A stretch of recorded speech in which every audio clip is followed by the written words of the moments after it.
It is showtime. It is game day. It is championship week. It is the end of fantasy football as we know it for 2021/2022. It is the new year.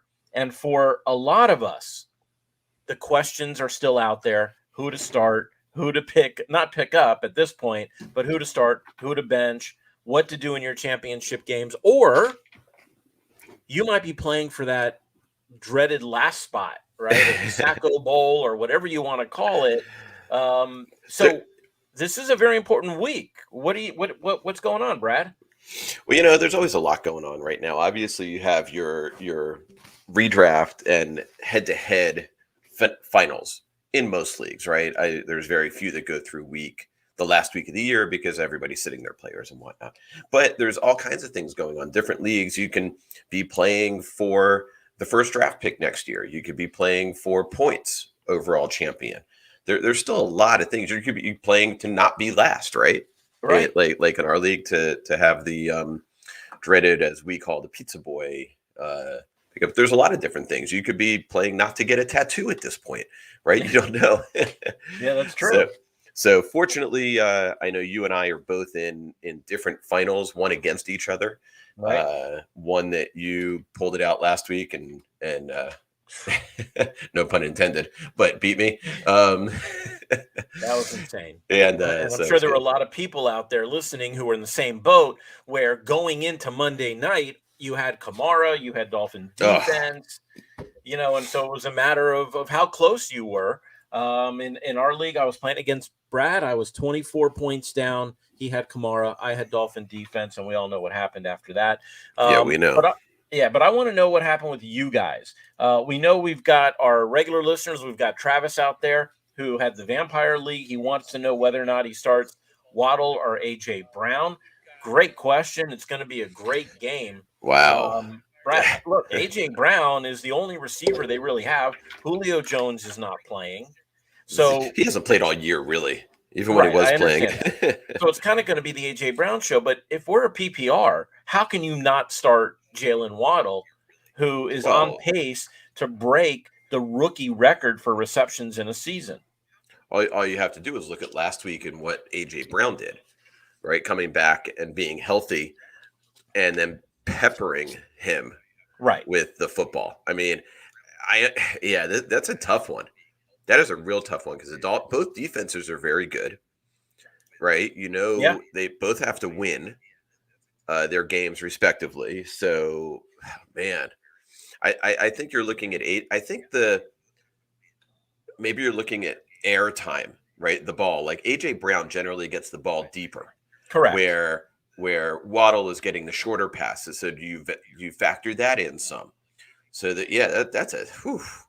Yeah, I mean, it's hard not to go with A.J. Brown. As much as I'm a Dolphin fan and an A.J. Waddle and a Jalen Waddle fan, I don't know how you can't go with A.J. Brown here unless it's a PPR. If it's a PPR, I got to go with Waddle. If it's a half PPR or less or standard, I got to go with A.J. Brown here. I think, it's going to be close for both of them. That really is a tough call today. Travis, the fact that you're in your Vampire League and you have both of these guys is actually pretty amazing. Last Monday, he went up against Kamara. He had Waddle, and they shut out the Saints down, and the Waddle did the Waddle in round 2, and hopefully, look, I'm hoping for a great game from Waddle as well. We just don't know. Now, Travis says it's PPR. Brad, does that change your mind at all? Not really. I think you go with Brown here. I know, as a Dolphin fan, that's hard to say, but I think you go with Brown. They just don't have a lot of other things on that team. Yeah, right. With Miami, Tua shares the ball. It's going to go to one of 3 different tight ends. It could go, look, Parker wasn't even a factor in the last game. He's going to have to be a factor today. Mac Hollins, Parker, Waddle, Gesicki. I mean, there's just too many weapons. You don't have that with Tennessee and A.J. Brown. So I think I'm starting to change my mind too, even with PPR. Got to go with A.J. Brown here. Yeah. Okay. So it was PPR. All right. Thank you, Travis. So as you can see, what Travis did was he went ahead, he put his comment in the comment section of YouTube Live and Facebook Live, and we will answer your questions. We're going to go through today and go through who's in, who's out. We will break in and answer any of the questions that you all have with regard to your championship starting lineups. And we'll start off actually right now with some news. We know Carson Wentz. For those of you who, for whatever reason, feel you need to start Carson Wentz, he has been officially cleared. He was sick all week. He got tested this morning, no fever, doesn't have symptoms. He was cleared to play. However, Mark Ingram with the Saints, he is unlikely to play. We won't know until around 11:30 when the active and inactive list comes out. So at that point, we'll be in a better position to let you know. But as of right now, Mark Ingram is unlikely to play. It doesn't look good. Right. Tyler Huntley, on the other end, it is looking good. It is looking like he might be the starter. It is typical for the Ravens not to announce this. However, we will know at around 11:30 again whether or not it's going to be Tyler Huntley or Lamar Jackson. I will tell you, for anybody that has Lamar Jackson, even if he starts today, I would be weary of starting him. We saw what the practices look like. All it's going to take is one hit on that foot, on his ankle, and he might be out for the rest of the game. If you have Tyler Huntley, though, it is a good start today if he plays. Jimmy G, right? This is the Trey Lance era. Is this the beginning right now of that transition from Jimmy Garoppolo to Trey Lance? Jimmy Garoppolo with his problem with his thumb, they thought maybe he needed surgery. I think the consensus is he does need surgery, but he can still play with it. It's a matter of what they're going to do. Unfortunately, we won't know until it comes toward a little closer to game time. However, they're playing against Houston. If Trey Lance gets a start, he is worthy of a start against Houston today. 2020 is not here, but he would be happy to know that Elijah Mitchell is actually expected to play today. So if you have Jeff Wilson Jr., and you were planning on starting him as your RB1, I'd be a little concerned today, especially if Eli Mitchell plays. They might be doing some sharing, but it's not going to be the Jeff Wilson show. Melvin Gordon, who's been dealing with that thumb issue, he actually is expected to play today. To what extent, we don't know. We're going to see a lot of Javonte Williams. We're going to see a lot of Melvin Gordon. It's going to be a true timeshare like it has been. But we also seen that both players have been scoring, right? They're both RB2s.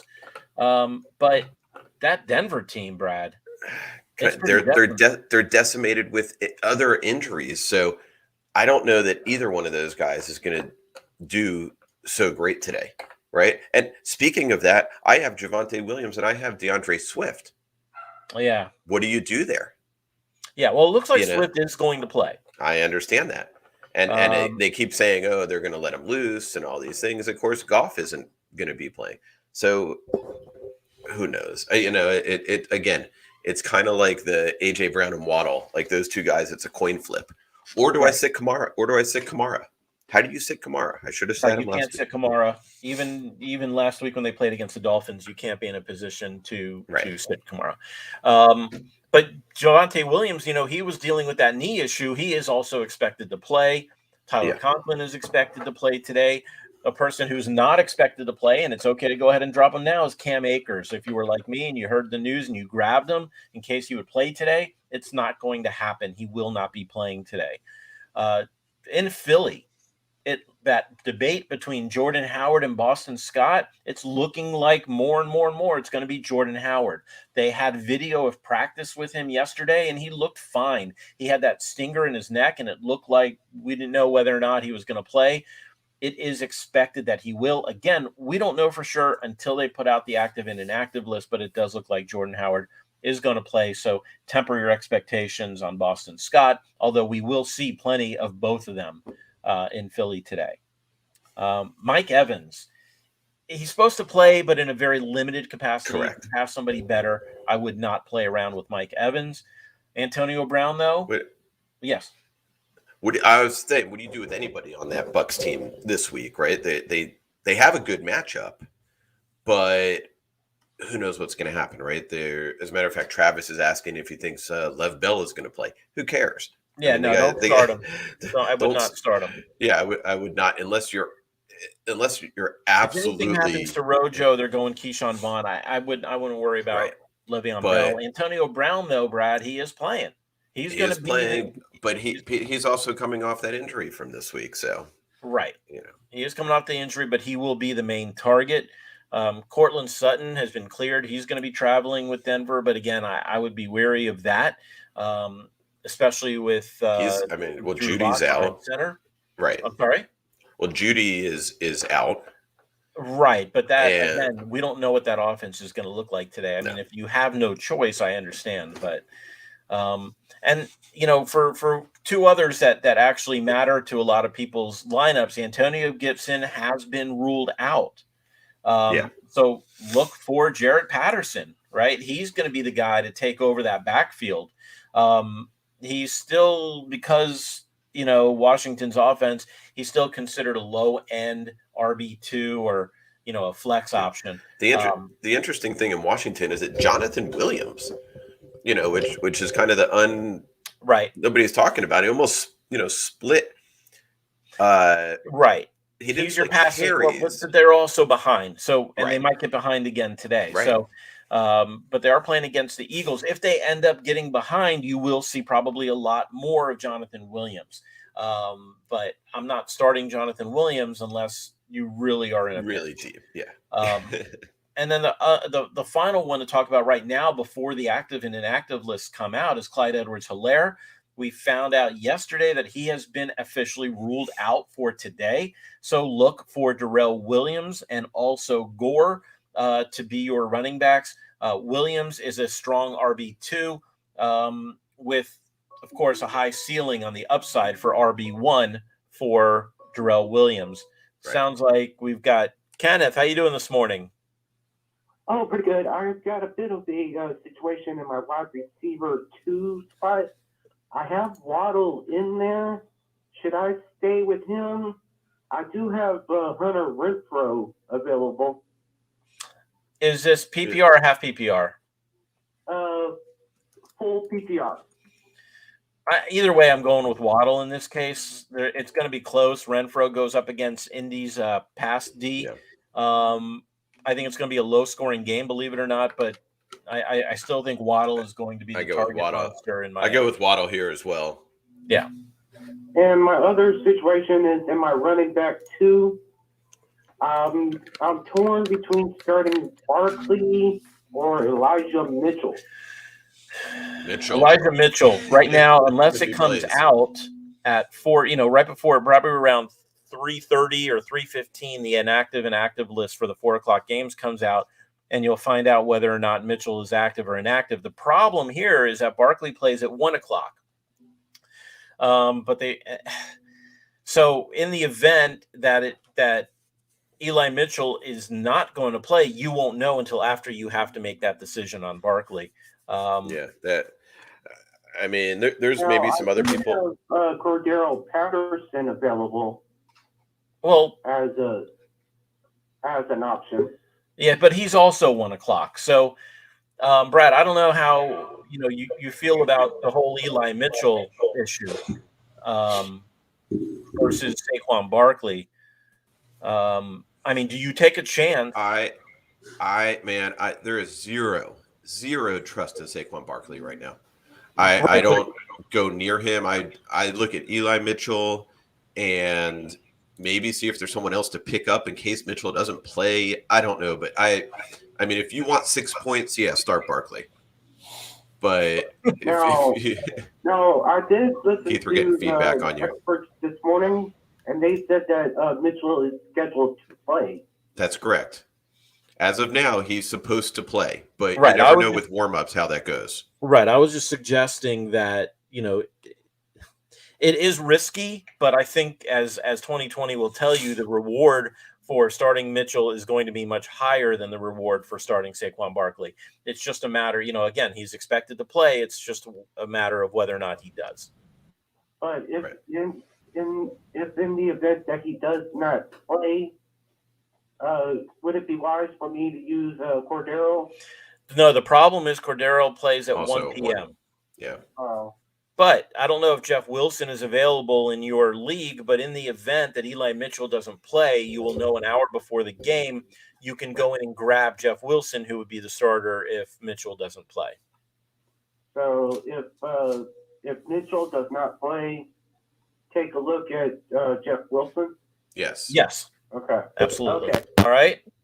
I appreciate y'all taking my call. Talk to y'all later. Thanks. All right, Kenneth. Thank you for listening this season. We really do appreciate listening and the calls, and we'll start this up again next summer. We hope to hear from you. All right. Thank you. All right. Take care. Hey, guys, That was our number one fan. Guys, I'm so sorry. I was having some tech issues. Had to restart twice, but we are back on. And I'm sure the audience I know you guys did, or not. But I love when came out the conversation. It sounds like you're on your computer speaker again. Let me check that. All right. So what we're doing this morning, we went over some of the injuries, who's in, who's out, and like I said, as the day goes on, we're going to break in with all of your questions and comments. You can comment in Facebook Live or YouTube Live, or you can call 772-800-BUZZ, and we'll start off here with. Or continue with Travis, just to make sure I'm doing right. Schultz over Gesicki. Brad, I know you have Schultz. What's 100%. Your thought on this one? Yeah, that's not even a thought at this point. I mean, Gesicki just hasn't. Matter of fact, I'm starting both of those guys in different leagues today. No, as a matter of fact, instead of Gesicki, I was able to pick up Kyle Pitts somehow. But really. Yeah, it's in a smaller league, so right. So there's more people available, but I just don't have the trust in Gesicki right now, and Schultz is getting it done. He is the only problem is Arizona is I think one of the best teams in the league at shutting down the tight end. I'm going into a championship with Schultz, but it is a little scary if you look at the tight end ones that face Arizona, they don't fare well, but you don't get cute. If you have Schultz, you play him. I agree. Yeah. All right, so Mike is saying Happy New Year. This is Mike. I'm going up against Mike today in our championship game. You get to pick your opponents in the Super Bowl. So he wants me to pick his lineup today, which okay. If you're going to actually listen to me, I would start Gore. Hold on. If you actually give this advice, it sounds like Mike is bragging that he's in the championship. Yeah, he's got his DC. Wait, hold on. Yeah. He should. Congrats. I give him some congrats after the Derrick Henry injury earlier in the year. I get that. But if you're actually going to ask this and serious about you it, have to do it. You need to do it. Yeah. This can't be, you're telling me this and then that's not in your lineup. So before. We need confirmation that once. But in all fairness, I'm also not going to tell him the best one. I can't do that. But he's giving you this opportunity. That's what he's asking you. You got to do it. I know what he's doing. He wants me to give him, and then he'll do the opposite. So I'm not even going to answer this question because as soon as I say start Derek Gore, he's going to not start Derek Gore. So I don't want to tell him who I think is the worst because that just means he knows who the best is. But the advice. Are you saying Mike not being honest here? Is that what you're alluding to? I'm just playing around. Thanks for calling me out. All right. He says the advice is real. So if the advice is real, then start Harris and Gore, and receivers start Hollywood and Christian Kirk. That's my advice. Start two running back and one wide receiver flex. Then I would make that Christian Kirk, and the two running backs would be Harris and Gore. You'd go with Harris over Foreman. Oh, that's true against Miami D. Although Harris has been banged up, and I know that they've got Stevenson. I know, but that guy's a scoring machine. Yeah, I would say Foreman. Okay, that's fine. Foreman and Gore. And Kirk, but I don't expect you to do that, Mike. So don't worry about it. Right, you're giving that. You're giving the antithesis of good advice. Is what we're trying to. Anyone that's jumping in and listening, this is his opponent this week, just in case you were wondering. Right, you're just coming into the show. Okay. No, but in all honesty, good luck today, Mike, and I hope you lose, but at least hopefully it'll be an interesting game. I don't think either of us have any games tomorrow night, so it's just tonight, and I've got Dalvin Cook tonight. If I'm up before going into tonight's game, it's over. But it could be very interesting. All right, so Cook tonight with the rookie quarterback. It's just going to be the Cook show. Yeah. You hope so. I hope so. All right, guys. So, I mean, what do you tell people that have Justin Jefferson that got them this far into the championship game, and they're sitting on maybe like an Alan Lazard or whatever? Do you consider not playing Jefferson if you have a half, even with the third string quarterback? Even with the third string quarterback, I don't know how you feel about this, Brad. I don't. I know that this is impacting 2020 this week. I know you've talked about and it. I have him in. I have him in the lineup. Man, with a rookie quarterback, who do they play? Green Bay. Green Bay at like 4 degrees temperature, and it's going to be 4 degrees. Man, I don't know. I gotta look. Honestly, I gotta look for someone else there. That's my thought. It's 4 degrees. Right. I don't care if it's 0 wind. 4 degrees is 4 degrees. And you think Minnesota, which is a cold temperature team, but they do play in a dome. And I'm just I'm less concerned about that than I am the fact that it's a third-string quarterback. I remember a game in the 90s where the Dolphins played against Buffalo, and the snow was like 4 feet high, and it was a complete shootout. And both Marino and I forget who the quarterback was at the time, might have been Kelly for the Bills. They both put up over 400 yards, and it was ridiculous. So what I'm just saying is you never know. No, I agree, and I'm less concerned about the temperature as it's Marino. It's not Marino and Kelly. It's what's this guy's name? Mond. That's what I'm saying. But you're rolling, Commish. I agree with you, Commish. I'm rolling with Justin Jefferson. I could play Lazard. But I think I'm going to go Jefferson instead and stick to my guns. But I'm just hesitant as hell about it. And I know other people are dealing with this because if you're in your championship game, Jefferson was probably a big part of that team. So for those of you that are, if you're listening and contemplating, I'm going to stick it out. The guy's too much of a talent to sit. All right. Sounds great. So here's the deal, guys. Again, give us a call or put your comments in YouTube Live or Facebook Live. We will break into what we're doing. But it is now time. And I wish we had some fanfare, but it is now time for the first annual BUZZIE Awards. And the Buzzies, we're going to go through, talk about some of the superlatives or the, I guess, highlights, lowlights of the year, since this is our final show of the year. And we're going to, and not only are we going to present and let you know who we think the winner is on this, but we would love to hear your feedback as well on each of these categories. So without further ado, guys, we're going to start off with the worst draft pick of 2021. Of this season, we've got 3 nominees. We've got Christian McCaffrey, Calvin Ridley, Saquon Barkley. Let's talk about it, guys. I mean, obviously, we know why they're not good, but what separates them? Why pick one over the other in this case? Well, I think, with McCaffrey, it was a frustrating pick because of his injuries. I don't think it was. I mean, he had some injuries last year, but they didn't seem to look like they were going to carry over into this year. And he didn't play a whole lot last year, so you figured, okay, he's healthy. All this. It ends up being a terrible pick, right? The Calvin Ridley, though, he didn't look good before he went out. No receivers ever did nothing. But nobody did there. Yeah, no, I get it. I get it. And here, in fact, we already have one vote from Joshua. He's saying Christian McCaffrey. He has a question as well here. I don't know if you saw that up above a little bit. We'll get to that. We'll get to as soon as we're done with the worst draft pick. But talking about the worst draft pick and CMC, to me, the worst draft pick means the one that's harder to replace. You can miss on Calvin Ridley and still have a whole bunch of receivers that will step in and take their place. You can lose Barkley for many weeks, but he does come back and he does play sometimes. He's going to be playing today. And if you took him, you probably took him either at the end of the first round or even at the beginning of the second round.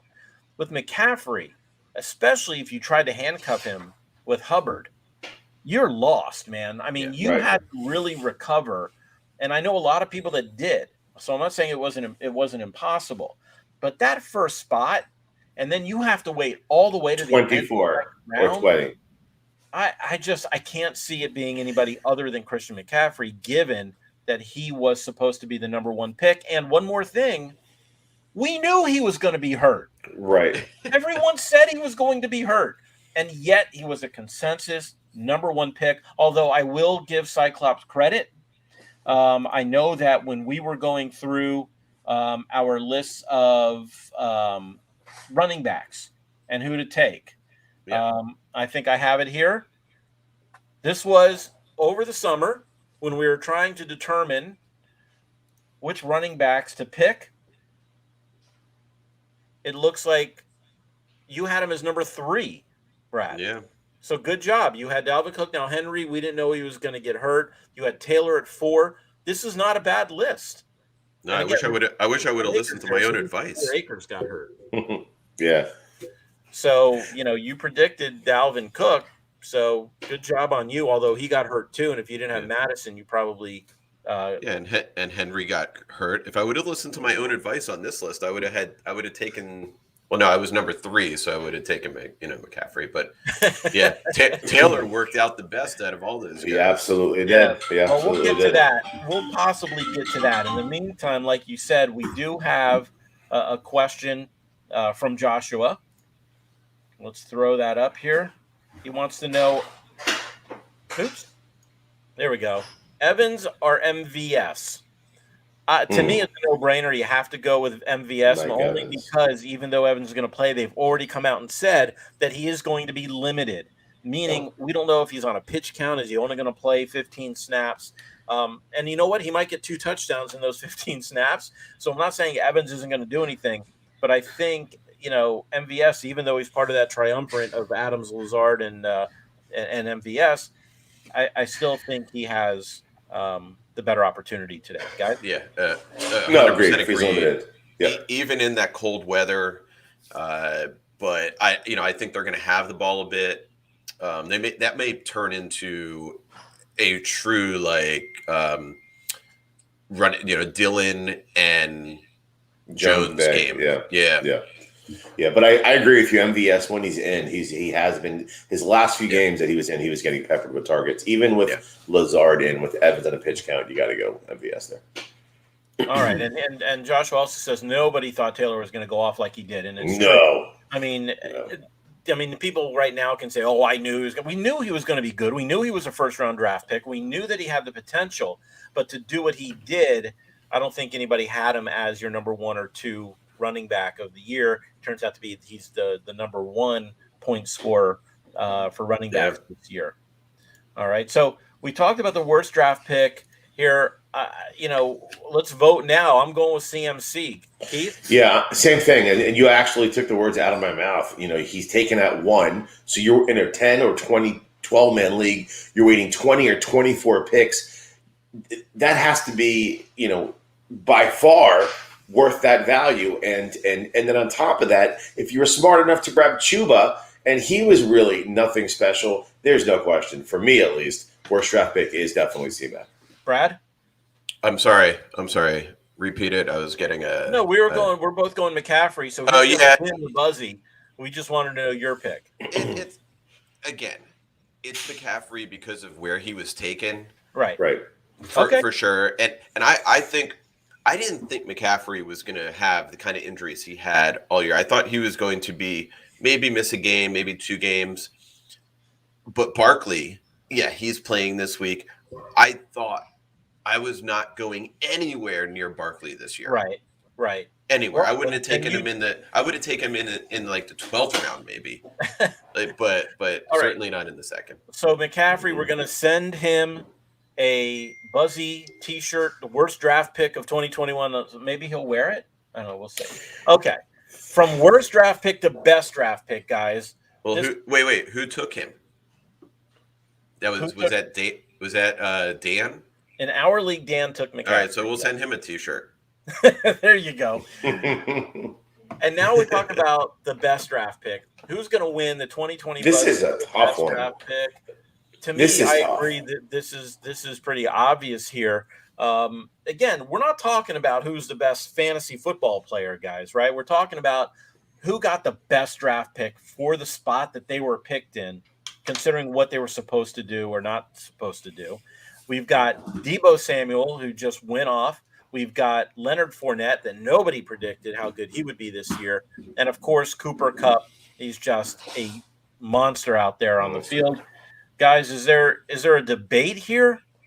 No, I think you're right. It's got to be Kupp. I mean, considering where he went and how far he's outpaced everyone else, his next closest receiver, it's a tough call because Fournette has been outstanding and Deebo is second behind Kupp. But I think it's got to be Kupp. I am looking. So Kupp, right, after he tailed off at the end of last year, he kind of fell down draft boards, even with Stafford coming. Do you know where in our league, where Deebo Samuel is taken? I took him near the end of the draft. You took him in the third. It looks like the 13th round. Right, and that was his ADP too. Yeah, because Brandon Ayuk was supposed to be the receiver who was going to go off for San Francisco, not Deebo. So there's an argument that can be made that Deebo is the number 2 receiver in fantasy football right now because he was projected to go so low would be the best draft pick. But to deny Cooper Kupp what he did as the best receiver in the league, not his ADP was pretty low. It was probably, I would say, around 60, 70. He went in the 6th round. He went in the 6th round in our league, which is right around where his ADP was. And value-wise, even though Samuel is there at the later on, right? Value-wise, Kupp because he's got 80 more points or something to that effect than Deebo. No, that and you add in you could have given Deebo. You really could have put him in this conversation. His injury. I can't remember if it was one game or two. That to me took a little bit off, especially at a time when people were using him to fight to get into the playoffs. Yeah, it was debatable, but that to me is, no pun intended, tilted the cup. All right, and so Joshua agrees. Kupp hands down. I think, guys, consensus for Kupp. Yeah, all right. 100%. All right. So as we go through this, I just want to remind everybody you can comment in YouTube Live or Facebook Live or give us a call. Let us know your thoughts. If they're different, the same as what we have, we're going to go down to the biggest disappointment. Who was the biggest disappointment? And we're not talking about injured players, right? We talked about CMC being, he's probably your biggest disappointment because of injury, or maybe even Derrick Henry because of injury. We're talking about guys who just flat out sucked this year. and everyone expected them to do great, and they just did nothing. So our nominees today are Julio Jones, Allen Robinson, and DK Metcalf. Have at it, guys. I remember preseason when Jones was going over to Tennessee, and it might be like this. And we know he's getting a little older, but with him and AJ Brown, that Jones could actually finally score some touchdowns, right? Right. And man, what a disappointment! But I don't think he's the biggest one because you weren't taking Jones early in your drafts. DK Metcalf, on the other hand, and both of these guys, I think DK Metcalf, because of having Russell Wilson and Allen Robinson, the quarterback play was kind of up in the air, right? It was Dalton, it was rookie, it was all these different things. I got to say it's DK Metcalf.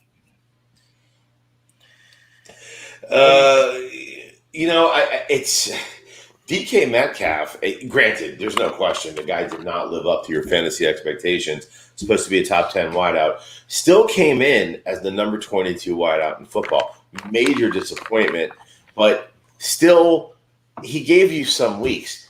Allen Robinson, granted, missed a little time. It is the 91 ranked in a PPR league wide receiver. He never had 1 week the entire year over 10.8 points. This is a guy that perennially gives you 1,000 yards, 80, 90 grabs minimum, and 8-10 touchdowns. Every year you can count on that. And you know something? He did it with Trubisky. He did it with, I'm trying to think the round, Nick Foles round. He always did it. But this year it was.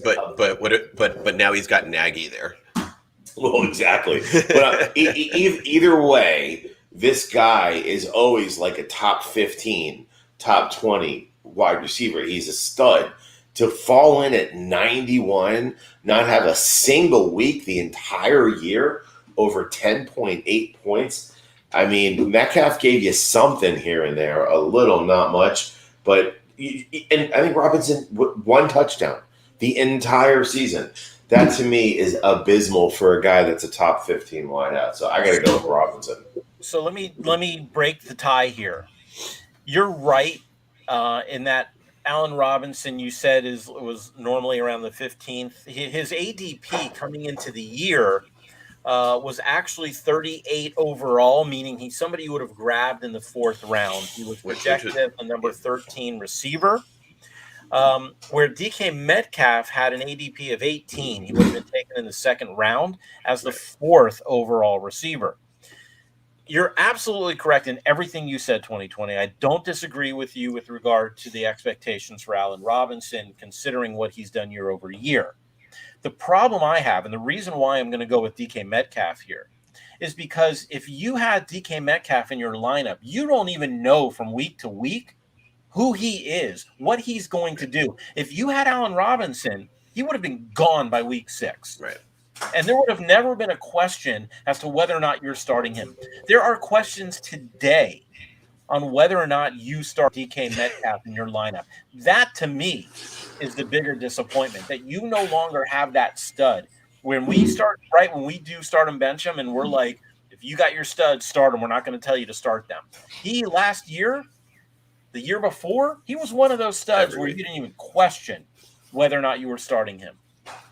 So that's why I have to go today. No, I hear you. And it's interesting. The guy had 9 touchdowns. And for the first 8 weeks of the season, Metcalf, actually, he wasn't going bananas, but he had a bunch of good games in there. He just fell off as a second. And Joshua also agrees with you. He's saying Robinson because he's done nothing, where at least Metcalf got you something. But on the other end, Mike is saying he agrees about DK. He had the highest ADP. We knew that Robinson had quarterback questions, which, Brad, you already went through the list of quarterbacks there in Chicago. And Jones on decline before the year. That's true. So, I guess Mike agrees with me and Brad, and it looks like our biggest disappointment, the Buzzy Award winner this year, is DK Metcalf. So congratulations, DK. Congratulations. You know he's going to have a huge day today. Yeah, of course. Oh, he is. He's going to go up. I hope not. Okay. Javi, Freiermuth or Schultz? Ooh. You got to go with Schultz, right? We talked about Schultz. Yeah, player studies. There are so many weapons in Dallas, and there's only so many people that can score between Ezekiel Elliott, CeeDee Lamb, and Cooper. Schultz has been getting the ball, and he's been getting the ball in the end zone, right? Yeah, Dak loves him. Yeah, Dak loves him. And we don't even know if Roethlisberger's arm is going to actually fall off today. I think we have the 30% odd that will happen. Although it is interesting, this is his last game, most likely, in front of that crowd. So you think he wants to go out with as much as he has left. Yeah, you would think that all year, but he just doesn't have it. No, he doesn't. He doesn't. All right. Well, we appreciate the comment. Even Josh agrees with Schultz here. All right. So we're gonna continue with the Buzzies, and this one is a very interesting one. This is best free agent pickup. Oh, and look who's on there. We were just talking about Schultz. Schultz is on there as one of the nominees for the 2021 Fantasy Football Buzz Podcast BUZZIE Awards for best free agent pickup, along with 2 others. Daryl Williams, who's going to be carrying the rock for Kansas City today, and Patterson. Guys, to me, it's really between Patterson and Schultz. What do you guys think? Patterson was a monster for you. If you picked him up like in week 2 after, he had a decent week or a big week, right? It was week 1 or week 2. And you picked him up, you were kind of riding him. And then all of a sudden he's fallen off, right? If you were riding him into the playoffs, he's kind of fallen off a bit. Where Schultz has actually, you got to look at the whole year. You can't just. I think in your league, if you picked up Patterson, he is your guy here. I picked up Schultz and he's done well, but not 100% consistently every week. But Patterson really held your team together. If you lost McCaffrey or Barkley or all of these guys and you picked him up, you were hit. He was helping you out. Yeah, I agree. Schultz has been coming on as of late. Earlier in the year, he had a game here and there, but it wasn't terribly consistent.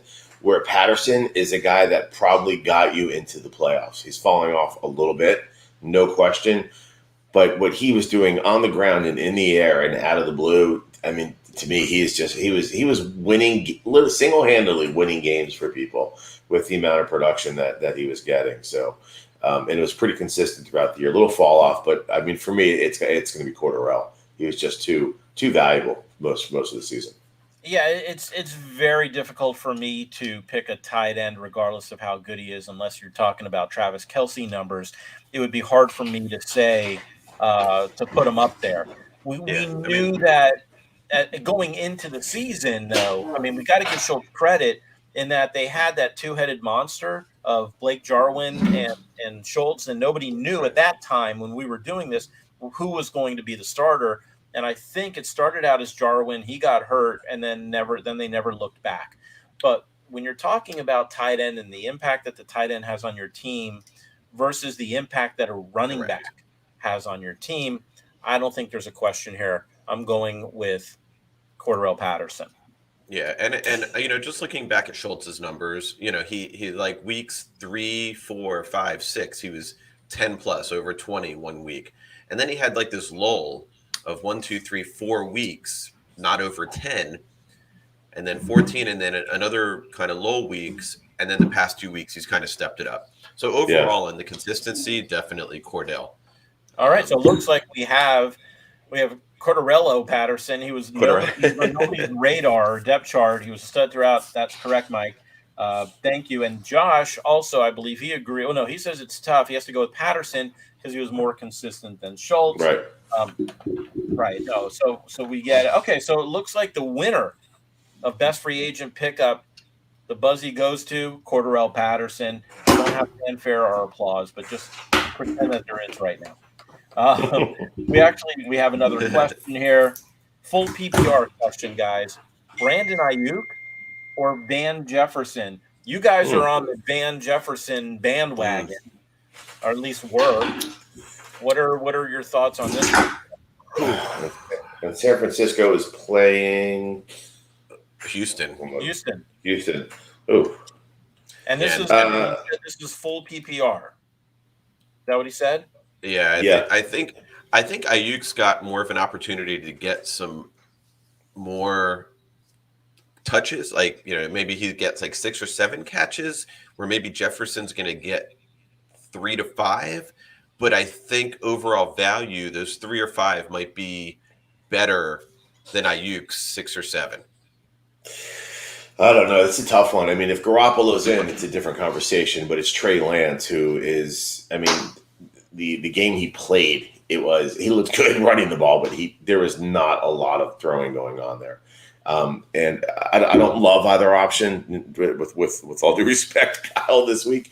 But I would probably go Van Jefferson just with Trey Lance playing one game the whole year, and it hasn't been for 6 or 7 weeks. And this is primarily and he did okay, but he didn't. I don't even know if he broke 200. So right. I agree with Keith on this. I don't know. I don't like either one of these, Kyle. I don't know if you have any other options. In fact, let us know if you have any other options in that case. But that's really a coin flip to me. Yeah. All right. Back to the Buzzies, guys.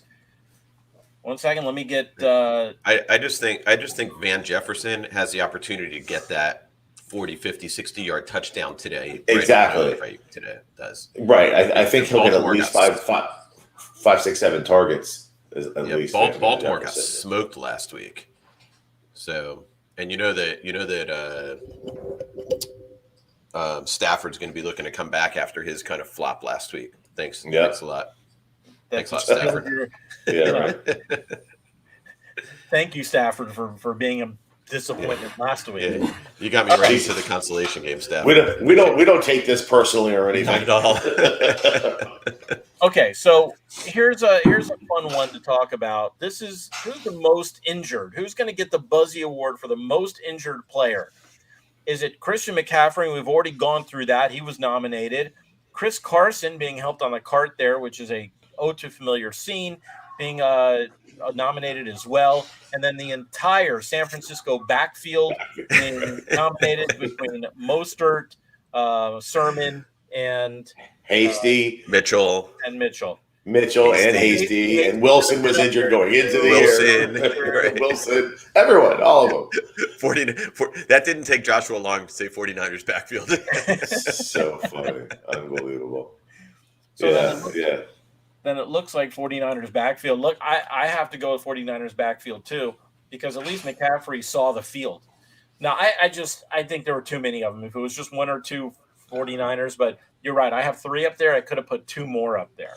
But you know what's crazy? It's every year with them. You could count Mostert's going to get hurt, at some point and several times. But then Hasty always seems to be hurt. Last year, Jeff Wilson was also hurt. It's every year with these guys. I don't know what's in the water in San Francisco for running backs, but this is a constant. It's crazy. I love how you took because I was looking over our draft board. I love how you took Mostert and then Sermon back to back in the because you know what it is. I love the way Shanahan uses the running back, and I said if I'm taking Mostert, I didn't know that. I didn't know that you liked it. Oh, shut up.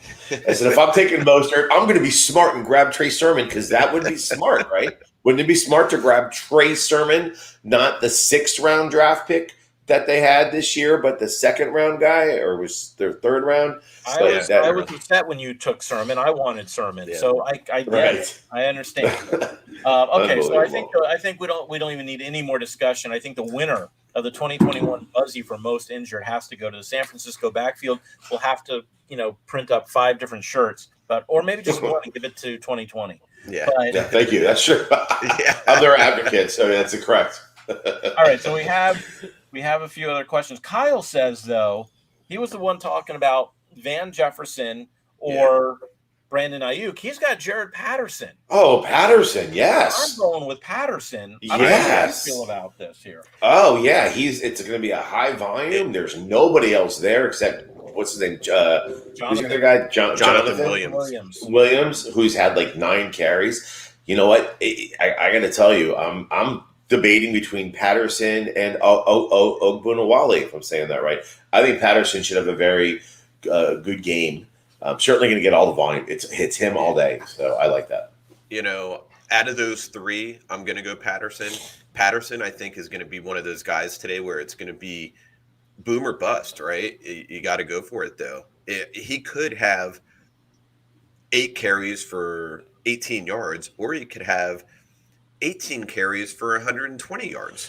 But he's also going to get 6 to 8 catches, and that's what I love. If you're in a half point or a full PPR, there's no McKissick, there's no Gibson.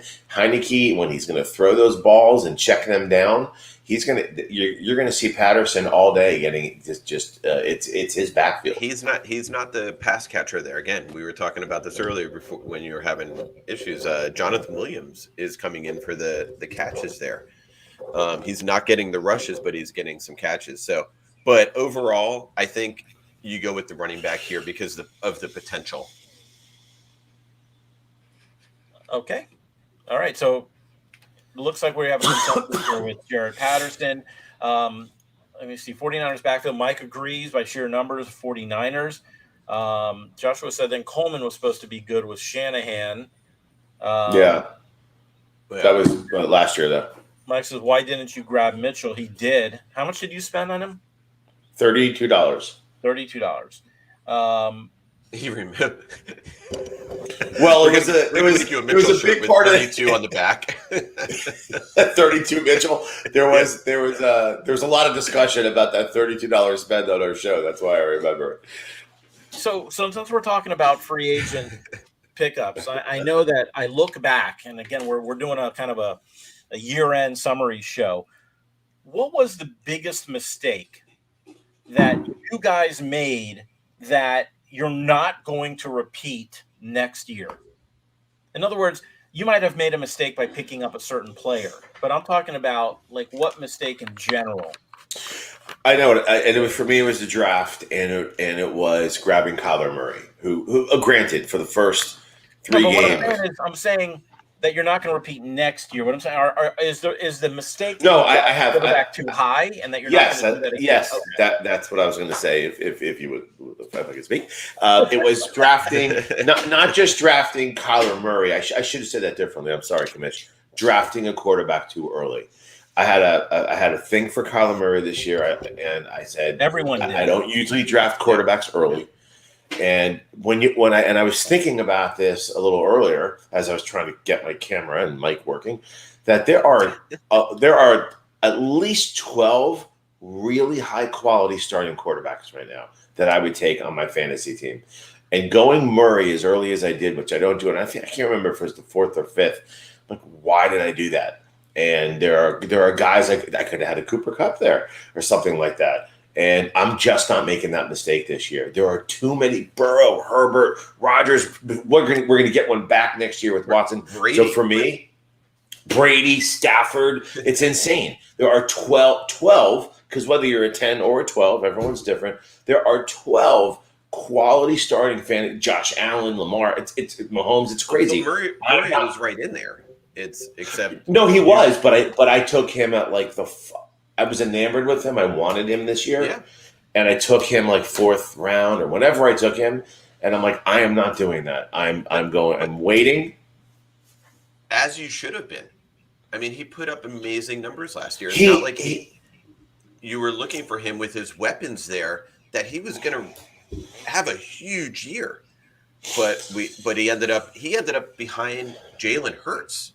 No, I know. Jalen Hurts was ridiculous. And then there's another one. And that's what I'm saying. I'm not wasting, with the amount of injuries that are happening at running back and wideouts. You know, something you said much earlier in the year, Seth, has stuck with me all year about what I think it was Jonah, not Noah, said, I'm only playing to win. I mean, which is, of course, what we're all doing. But that really sunk with me. I don't want any of these marginal players. I'm going to get really good backup running backs, guys that I know fill in, are going to give me massive points with high upside. So I would rather make those 4th, 5th, 6th round, 7th round picks, like that. And you can wait on a quarterback. And I'm not making that mistake. I did Mahomes early, and we missed our playoffs because Mahomes this year. He had like 5 games. It was terrible. I'm not going early on quarterback anymore at all. I'm staying the ground, getting those players. There's too many out there. That was my mistake. What is your mistake, Brad? You know, you're going to tell me you didn't make any mistakes. No. We have like 6 we can tell you about. I think sometimes you go into the draft and that the average draft positions wear on you. You're watching them for 2 months, right? And instead of going with that guy in the 1st round that you might – like I took Kamara over Derrick Henry. Now, was that a mistake? Yeah, I mean, Kamara didn't have a bad year, but Henry was off the rails until he got hurt. Now, I didn't take Henry because I thought he was going to get hurt. We had this discussion. No, this is not bragging what you did right. No. But what I'm saying is I don't know that Kamara was the right pick there. I think that, I should have taken Jonathan Taylor. I should have, and he wouldn't have been a bad pick. So let me just cut to the chase here. We're not talking about specifics, but what you're talking about is don't fall in love or get cute with the ADPs. With the ADPs, right, especially in the 1st round, when these are guys that you have to hit on. Right. So go with, who's supposed to be the right guy, not who you might think because of one thing you read. Go with what your feeling is, whether it's right or wrong. Right. Don't just play the ADP. Don't just play the ADPs. And I think that's where, look, as we know, I had a decent draft and blah, blah, blah. That's great. But, and it kind of rode me all the way until Till this Stafford past messed up week. last week, Just, right? right, exactly. And it wouldn't have mattered, I would have had Lamar Jackson. But anyway, just don't get caught up in the ADPs. Do your own research and feelings and go with that. Okay, good advice. And before It's a great question. Josh, what do you do then, Keith, if you're talking about you're not going to grab that quarterback early, but all of a sudden you got this run of quarterbacks and you're worried that you're going to be stuck with Jimmy Garoppolo? What do you do? So that's a really good question. But generally, when that happens, you'll see 5, 6 go off the board. You're going to have Allen, Mahomes, Rodgers, all those guys are going to go, but you're still going to generally have. Remember, there's in a 10 or 12 man league. Yeah, you're going to have those 3 or 4 on the outlier. Whoever it is, Stafford, Brady, and you're saying and this is where I'm constantly looking at the board. Okay, he's got 3 wideouts and a running back. He's probably going running back. Yeah. You mean the draft kit board from draftkit.com? That's if you have the draftkit.com draft board, the thing is so big, you can see it from another planet. Even 2020 can see it. Right? Even I can see it. And you can tell what quarterbacks were taken before you and what's still available. Well, and the big thing about that draft kit, for another plug, is the positions are color-coded.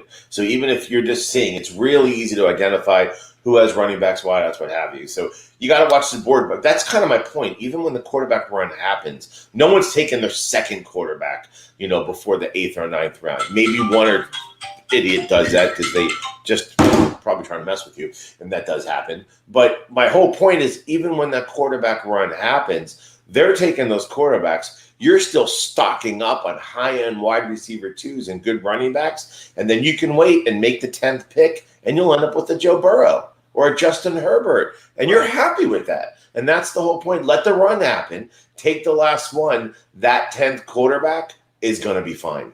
All right, so your problem revolved around Kyler Murray and taking a quarterback early. My problem kind of started with another Murray, and that was Latavius Murray.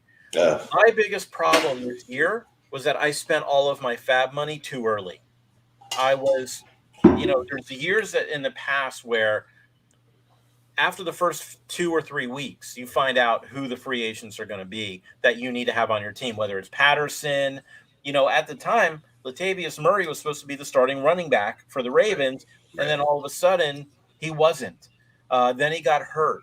So I only spent $12 on him, but the point was that was an ongoing theme for the season was spending too much on each player. And I think managing my fab is going to be my main focus going into next year, or at least throughout next year, so that when it came time to the end of the year, I had no money left, and I just had to pick what was coming, which was left. And I got lucky in a lot of cases, but there were at least 2 or 3 players that I wanted that I didn't even have a shot at because my opponent bid $1 knowing I didn't have a single penny to spend.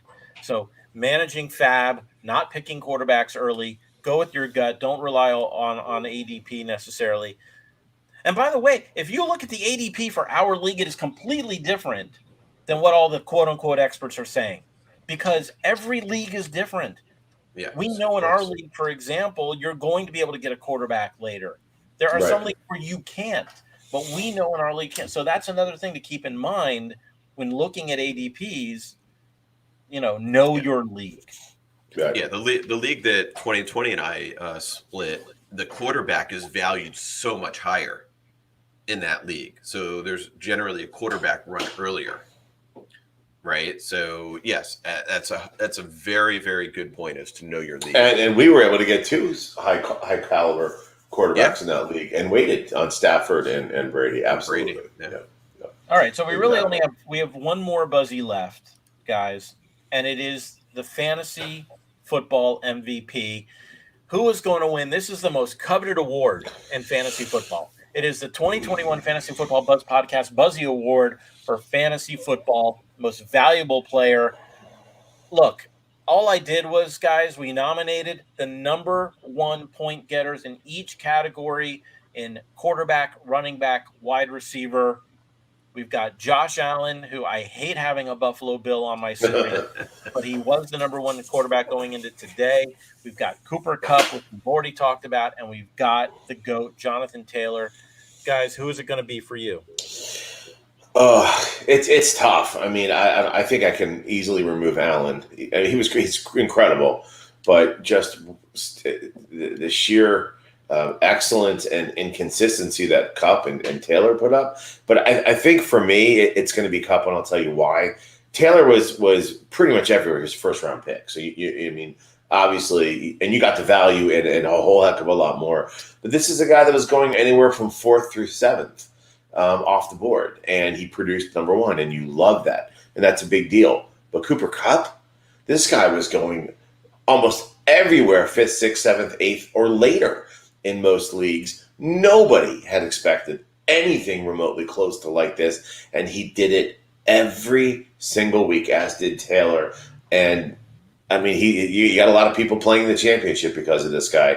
For me, strictly because where his ADP was and how he massively outperformed his ADP, I got to go with Cooper Kupp, and he has a chance of breaking a lot of NFL wide receiver records this year. So for me, it's number 10. Okay, before we get to Brad, we've got breaking news. Can someone give me the breaking news? Lamar Jackson is officially inactive today. Tyler will be the quarterback for the Ravens. Justin Fields also inactive today for the Bears. So look for the Andy Dalton show today. Those are just some. Emmanuel Sanders is inactive in Buffalo. Inactive. Sanders is inactive. Sanders is inactive. Antonio Brown and Mike Evans are both active. Jordan Howard. I know people were talking about Jordan Howard, Boston Scott. Jordan Howard is active. We expected him to play. So you feel okay with starting Jordan Howard today. Okay, that being said, one quick thing I just want to say I forget which one of our viewers was having trouble picking a wide receiver, and if McKenzie is available, if Isaiah McKenzie is available with Emmanuel Sanders down, grab him and start him. If they still have Diggs and Davis and Knox. McKenzie he's like 11 targets 2 weeks in a row. I think with Sanders out, I know Davis is there. I would still take McKenzie, I think, over what the options were. I'm sorry. Go ahead, Commish. I'm not sure. No, it's all right. So with the Patriots too, I know there was a question about Damian Harris. Damian Harris is active. He as far as him playing, he is active today. And N'Keal Harry is actually a healthy scratch today, so he will be riding the pine. Interesting. In New England. Okay, so back to discussion at hand. Fantasy football MVP. I understand the point about Cooper Kupp. Brad, you were about to tell us who you think. Yeah, this is a tough one. Allen, because he's a quarterback, I'm taking him out of it. It's going to be between Taylor and Kupp. I'm looking. You keep looking at the numbers. Kupp had one game less than 10 points, and that was 9 points in our league. Obviously, every league points are a little bit different. I mean, that's monster, and he probably was taken in the 5th, 6th round in most leagues. It's around where 5th, 6th, 7th round. But as we talked about earlier, when you have your first round pick, you have to hit on them.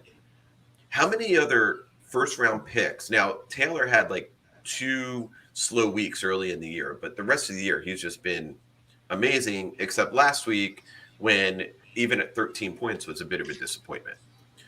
But overall, I think the fact that you took Taylor in your first round and you hit on him that big, I'm going with Taylor. I know the value with Kupp and it's close, but the fact that Taylor did it all year as well and was probably the best first round pick out there, I'm going to go with him. Yeah, I agree. This is really tough as well, and it looks like I'm going to have to break the tie here. Mike had the same thought that Keith had Kupp because he won more games for you if you had Kupp. I know that there are several games at 2020 who had Taylor would not have won if he did not have Taylor getting his 50 points or whatever it was. So the same can be said the other way around. And Josh says, I want to see Taylor, but Kupp has been a beast. It's really close for him. It's Kupp. Quite frankly, when I look at the difference in points, I look, and you're talking about numbers, for a running back to have, what is this, 60, 70, close to 80 more points than the next best running back, which is Joe Mixon, to me, smells of MVP. Cooper Kupp, incredible year. You can't take anything away from him, and he actually scored 60 points more for a half PPR, 60 points more than the next best wide receiver. And it was a surprise, and for where you got him, but that's also why he won the other Buzzy Award. But as far as MVP, he's going to be MVP of the league as well as MVP here. We got to go with Jonathan Taylor. It sounds like a 2-to-1 split, but we can't fault people. So I just want to say one thing though. In a PPR league, though, in a PPR league, Cooper Kupp has almost 100 more points. If it's PPR, but we've been going on that's a big deal all year long. Yeah. But okay, it's close. We're not taking anything away from Cooper Kupp here. No, Cooper Kupp had an amazing year, but here we have 2 Taylors, 1 Kupp. No, you didn't. No, you didn't. We used that preseason too. It's a shame it's not. It's a shame it wasn't Gurley. It could be 2 Gurleys, 1 Kupp. Not Gurley. Anyway, yeah. Okay.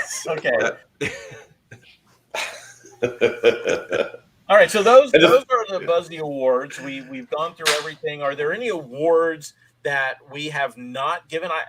There's an award that I could give to our guests. It would be the most unique league would go to Travis with that. Travis, league. I'd love to hear more about that. Kenneth, the most active guest as far as phone calls, called every week except when he was in church or there was a problem. But we also love that, especially today, we're getting, Josh and Kyle have been stepping up. Mike has been listening to every show, even if it's not live. I know Mike calls me up and tells me that he listens to the shows taped as well. I mean, that we have posted. I think there's one other one. I mean, personally, for me, it was best nickname assigned to one of our hosts. I was going to wear my hat backwards today, too, and I didn't. Yeah, I'm saying that by far best nickname ever assigned that I've ever heard of, I got to say. And it was Thunder Cunt, in case it was Thunder Cunt, that is correct. In case anybody was curious as to what that nickname was. Right. And I'm playing against the Thunder Cunt today in our Dynasty League. That's right. That's right. I did name my... Yes, you did. All right, so we've been through the active, the inactives list, at least the ones that have some type of fantasy relevance. Guys, I think we're done for the year. It's been a very interesting year. We say that every year, but this year with COVID and the injuries, it's just been insane. And for anybody that's made, I'm not patting myself on the back, but for anybody that made it to the championship game, given all of the injuries and the COVID and everything else, hats off to you. Great job. Guys, any final words before we move on for the year? So we did have a question come through our text earlier. Timothy, he said he was going to be on, but I don't know if you guys have seen the Timothy Stewart. Here's his starters. I'll run through his starters and his bench. He was asking if any of his bench players should go in.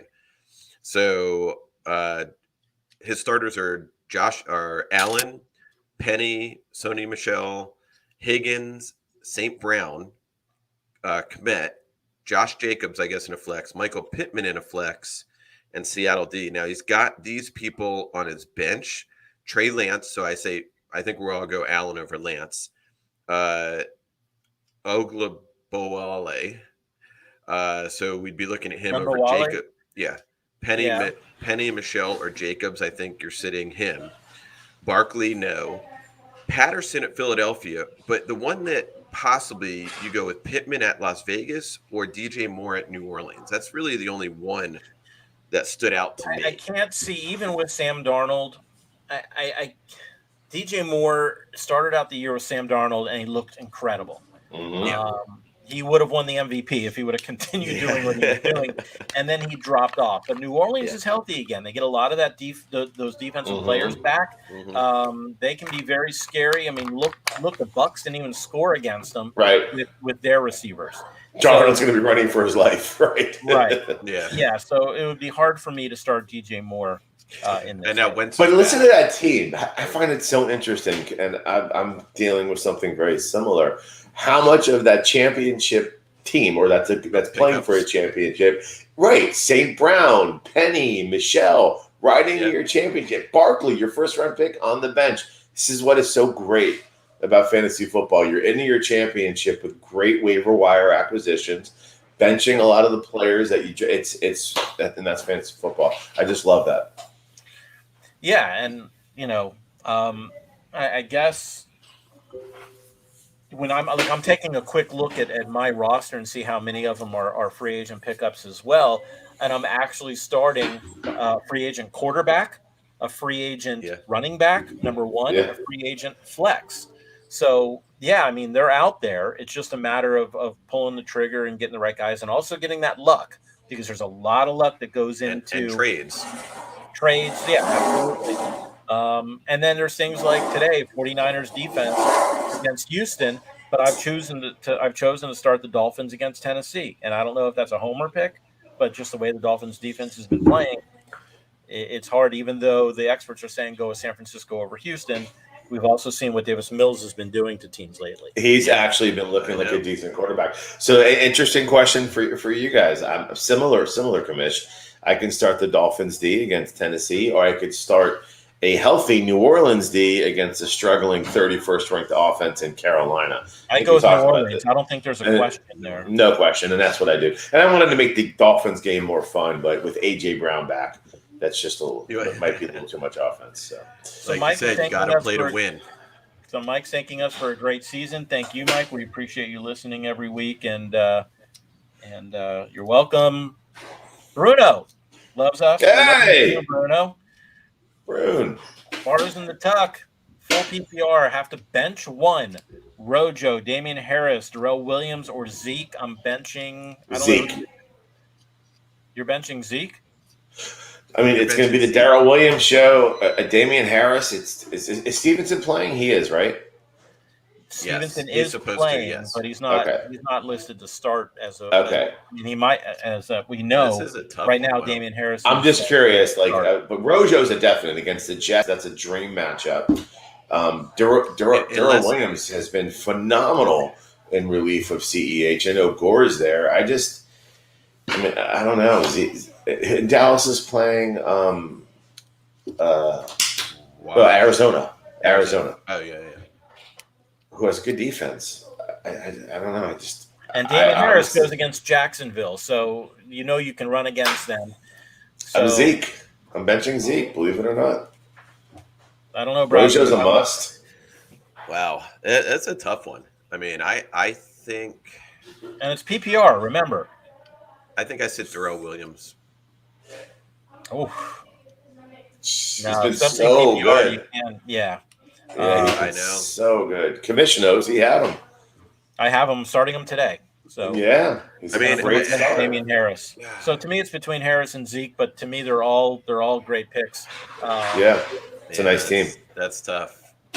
I was almost put Harris, Williams, and Zeke in a hat and pick one out. I guess I don't know. That's the advice we're going with. We're the fantasy football players. We're telling them to pick out of that. Oh my god. All right, guys. Well, if there's nothing else, it looks like there's no other comments. This is it. It's very sad. I've really enjoyed the season. I've enjoyed knowing that we were going to get together every week to do this and answering questions. Now, our website, our Facebook page, and our YouTube page are still going to be live throughout the summer. So if you have questions and we'll periodically hit that up and let you know. Mike is saying, by the way, sit Zeke in that matchup. Yes. I mean, because of the matchup. To sit because Zeke. of the matchup. Right. Yeah. Right. In that case. Maybe we'll convince Mike to join us on the show next year. I hope he does. That's it, guys. So I just wanted to thank everybody. Final words, Brad, Keith. No, it's been a great year, and Yeah. I'm going to go watch some football today. I know you don't want to hear it, but I'm in 3 of 6 championship games and leagues. No, that's great, man. I Go got get 'em. stuff to watch. Seth, 1 is against you. Keith, Yep. none are against you, and hopefully come out on the other end with a couple wins. Yeah, but no, it's been an incredible season. Very unusual season, but I think we knew that going in. And good luck to you guys in your championships. Sorry, Mike, but good luck to everyone in the championship game. And listen, let's Dolphins. Big game for the Dolphins on an NFL, not fantasy level. So for anyone else that's listen, we love fantasy. It's what makes it interesting, especially when our home team hasn't played good for years. But good luck to your home team. Good luck to your championship game. And we love you here on the Buzz, and we keep listening. We're having a lot of fun doing it. And don't forget it. And although we are ending our show, it doesn't always end, right? There is fantasy playoffs. If you're in dynasty, yes, there's all kinds of stuff going on. But thank you to all our listeners and Josh today, and everyone who has called in and posted over the year. We appreciate you all. Yeah, my final word is just I'm not getting enough love for being in both championship games in our leagues, but it's okay. I get. It's all right. No, Seth, I'm going to write you a poem. Will I'll you? write you a poem. Is it a sonnet Yes. or a sonnet? All right. Do it right now on the spot. On the spot. I'll do it. Would you like a haiku? A That might be a little easier. It could be it could be haiku-ish. You're in the big game, though sometimes you're kind of lame. I hope you do well. Thank you. And with that, we will end the show. We will end the season. Thank you, everybody. Take care.